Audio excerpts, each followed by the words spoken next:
का जो मार्का था वो इसी जगह पर, इस पूरे एरिया में ही कहीं हुआ था, क्योंकि जब इमाम हुसैन की शहादत की जगह भी यहाँ मौजूद है तो आप इससे समझ सकते हैं कि इसी एरिया में ये मार्का हुआ होगा, इसी एरिया में ये जंग हुई होगी। गुलशन फ़ातिमा के फूल भूखे प्यासे यहाँ शहीद किए गए, पानी बंद कर दिया गया। नहर फ़ुरात करीब था मगर पानी नहीं पीने दिया गया। मगर एक पर्सनालिटी का मैं जिक्र करना चाहूँगा, हज़रत हुर रदी अल्लाह तआला अन्हु।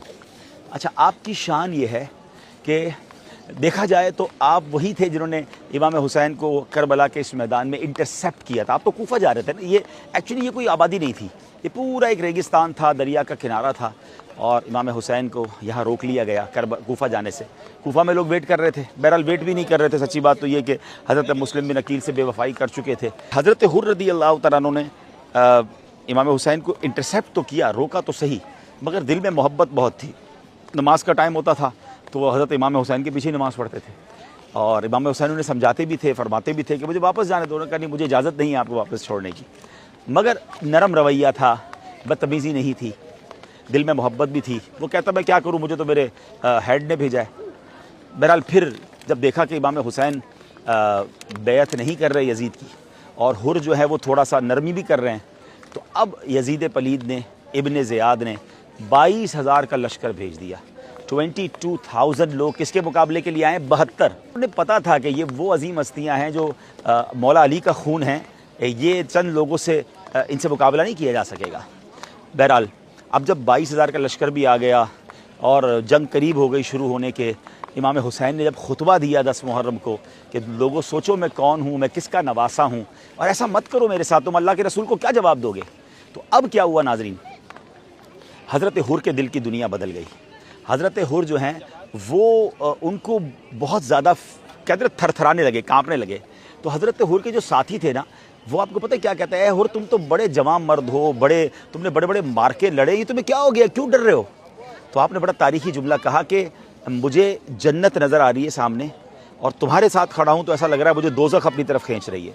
मुझे इधर माल है, इधर शोहरत है, इधर इक़्तिदार है, मगर सामने मुझे इमाम हुसैन के पास जन्नत नज़र आ रही है। और इमाम हुसैन ने ऐलान भी कुछ ऐसा किया था कि है कोई ख़ानदान नबूवत पर अपनी जान कुर्बान कर दे। हज़रत हुर के साथियों ने रोकने की कोशिश की मगर हज़रत हुर ने फ़ैसला किया और वो तारीख़ी फ़ैसला किया।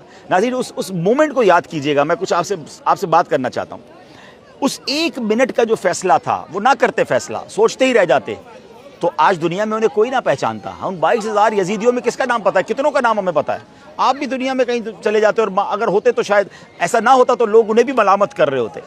मगर हज़रत हुर के दिल ने फैसला किया कि नहीं, ये this is the time of decision. उन्होंने डिसीजन लिया और घोड़ा दौड़ाया, यजीदी लश्कर से निकले और हुसैनी लश्कर में आ गए और इमाम हुसैन के कदमों में जाकर कहा कि हुजूर पहले तो मुझे माफ़ कीजिए, मैं ही वो हूँ जिसने आपको रोका था, मैं ही वो हूँ जिसने आपको तकलीफ़ पहुँचाई, मगर हुजूर अब क्या मुझे माफ़ी मिल सकती है?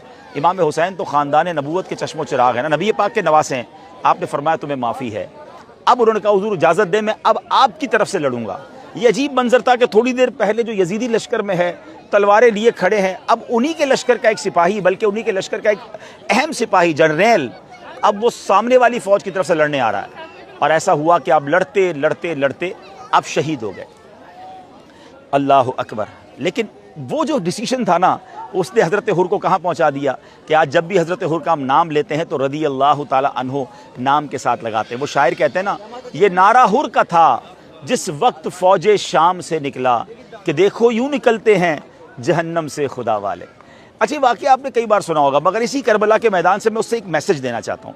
हम में से बहुत सारे ऐसे होंगे जो हराम कमा रहे होंगे, मुझे सुनने वालों में हो सकता है ऐसे बहुत सारे होंगे जो गलत काम कर रहे होंगे, कोई शराब पीने वाला, कोई बदकारी करने वाला, कोई हराम ज़िंदगी गुजारने वाला। अच्छा, उसे पता भी होता है मैं गलत कर रहा हूँ, अच्छा सोचता भी रहता है नहीं यार, झूठ नहीं बोलना चाहिए, हराम नहीं कमाना चाहिए, सूद का काम नहीं करना चाहिए, शराब नहीं पीना चाहिए, गलत सोहबतें नहीं अपनानी चाहिए, गलत काम नहीं करना चाहिए, मगर फैसला नहीं कर रहा होता, सोच रहा होता है हाँ अभी छोड़ दूंगा, रमज़ान में छोड़ दूंगा, कुछ अरसे बाद छोड़ दूंगा। लेकिन इसी कुछ अरसे बाद में करते करते कई लोग दुनिया से चले गए। हज़रत हुर का ये वाक़या मुझे और आपको झंझोड़ रहा है कि देर ना कीजिए, हिम्मत कीजिए, निकलिए यजीदी कामों से। हाँ यजीदी काम ही तो है। यजीद के लश्कर वाले क्या करते थे? शराब पीते थे, नाच गाने, ढोल तमाशे, बेहयाइयाँ, बदकारियाँ। निकलिए यजीदी कामों से, आइए हुसैनी काफ़िले की तरफ। फैसला करना होगा, हराम रोज़ी छोड़नी होगी, बुरे काम छोड़ने होंगे। ये 1 मिनट का डिसीजन जो है ना, आपको यजीदी कामों से निकाल कर इमाम हुसैन के कदमों में ले आएगा। करबला के मैदान से दिया हुआ ये मैसेज इमाम हुसैन और हज़रत अब्बास के दोनों मज़ारात के दरमियान में खड़े होकर जो मैं पैगाम दे रहा हूँ, अल्लाह करे ये दिल में उतर जाए मेरी बात। अल्लाह करे कि हमें इनकी बातों से हमें ये फैज़ान मिल जाए, इन फ़ज़ाओं से हमें ये फैज़ान मिल जाए कि हम सब अब इमाम हुसैन का रोज़ा हमारे सामने है। तो पैगाम कबूल कीजिए, ज़िंदगी में तब्दीली लाइए, आइए हुसैनी कामों की तरफ। हुसैनी काम क्या है? नमाज़ पढ़ना। करबला के मैदान में भी तो नमाज़ पढ़ी थी ना।